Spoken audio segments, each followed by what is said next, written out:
అండి welcome to my channel. గోంగూర తీసుకొని నీట్గా ఆకులన్నీ ఒలుచుకొని వాష్ చేసి పెట్టుకున్నానండి. నాకు కరెక్ట్ 2 గుప్పెలు గోంగూర వచ్చింది.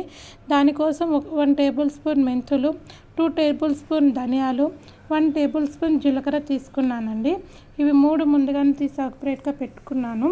అలాగే కారానికి తగ్గట్టు నేను 10-15 ఎండుమిర్చి తీసుకున్నానండి. ఈ గోంగూర పచ్చడి కొంచెం కారంగా ఉంటే టేస్ట్ అనేది చాలా బాగుంటుందండి. సో అందుకోసం నేను ఒక 15 ఎండుమిర్చి తీసుకున్నాను. ఇలా గోంగూర నీట్గా వాష్ చేసి సపరేట్గా పెట్టుకున్నానండి. ఇది అంతలోపు నీళ్ళు వడిచిపోవాలనేసి ఒక బొక్కల గిన్నెలు వేసి సపరేట్గా పెట్టేసాను.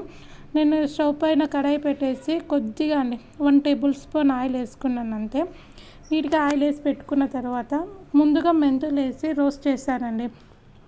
2-3 సెకండ్స్ చాలండి, నీట్గా రోస్ట్ అయిపోతాయి. కొంచెం గోల్డెన్ కలర్ చేంజ్ అయ్యేటప్పుడు ధనియాలు వేసానండి. ధనియాలు అలాగే జీలకర్ర 2 కలిపి వేసాను. ఇవి కూడా కొద్దిసేపు రోస్ట్ చేసుకున్నానండి. ఇవి రోస్ట్ అయిన తర్వాత సపరేట్గా అయినా తీసి పెట్టుకోవచ్చు, లేదంటే దాంట్లోనే ఎండుమిర్చి కూడా రోస్ట్ చేసుకోవచ్చు అండి. నేను డైరెక్ట్ ఎండుమిర్చి అందులోనే వేసాను.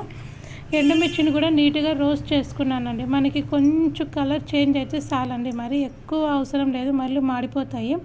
కొద్దిగా కలర్ చేంజ్ అయ్యే వరకు ఎండుమిర్చిని రోస్ట్ చేసుకొని సపరేట్ తీసి పెట్టుకున్నాను.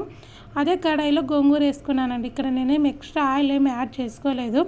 ఆల్రెడీ మనం ముందు వేసుకున్న ఆయిలే ఉంటుంది, ఇది తొందరగా మగ్గిపోతుంది. ఇది మగ్గేలోపు నేను రెడీ పెట్టుకున్న అవన్నీ మిక్సీకి వేసుకున్నానండి. ఇక్కడే సాల్ట్ కూడా వేసుకున్నాను. ఇది నీట్గా మిక్సీకి వేసుకున్న తర్వాత మనము ఆల్రెడీ గోంగూర అనేది మగ్గడానికి స్టవ్ పైన పెట్టినాం కదండి, అది త్వరగా మగ్గిపోతుంది. కొద్దిగా చల్లారిన తర్వాత మనం గోంగూర కూడా మిక్సీకి వేసుకోవాలి.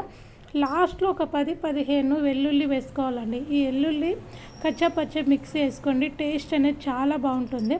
కావాలంటే మిక్సీకి వేసుకున్న తర్వాత మనము పోపు దినుసులన్నీ వేసుకొని పోపు వేసుకోవచ్చండి. ఇక్కడ నేనేం పోపు వేసుకోలేదు.